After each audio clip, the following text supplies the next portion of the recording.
Assalamualaikum warahmatullahi wabarakatuh. Halo semuanya, perkenalkan nama saya Safira Syah Kamila dari kelas 10E.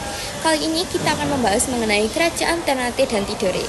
Di timur Indonesia, tepatnya di Kepulauan Maluku, berdiri dua kerajaan Islam yang pernah menguasai dunia perdagangan rempah-rempah, yaitu Kerajaan Ternate dan Tidore.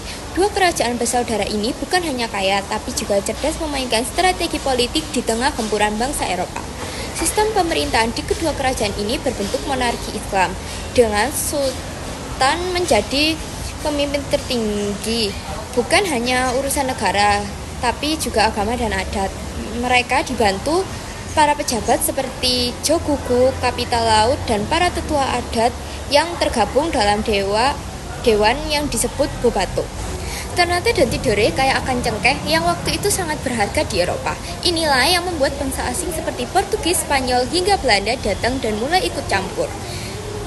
Ternate bersekutu dengan Belanda, sementara Tidore lebih memilih Spanyol.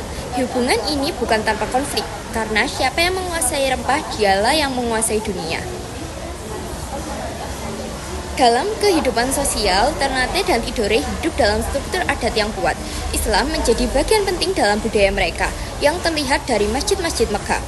Tradisi keagamaan hingga tata cara hidup sehari-hari, seni dan budaya pun berkembang dari tarian perang, musik tradisional, hingga upacara adat yang penuh makna. Ekonomi kerajaan bertumbuh pada perdagangan. Rempah-rempah dijual ke pedagang dari Arab, India, Cina, hingga Eropa.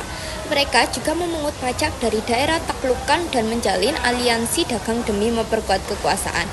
Namun, kejayaan itu tak bertahan lama. Kedatangan VOC dan politik divide et impera membuat Ternate dan Tidore perlahan melemah. Bangsa asing mulai mengambil alih kekuasaan dan sultan hanya menjadi simbol tanpa kuasa politik yang nyata. Sekian cerita dari saya. Terima kasih. Wassalamualaikum warahmatullahi wabarakatuh.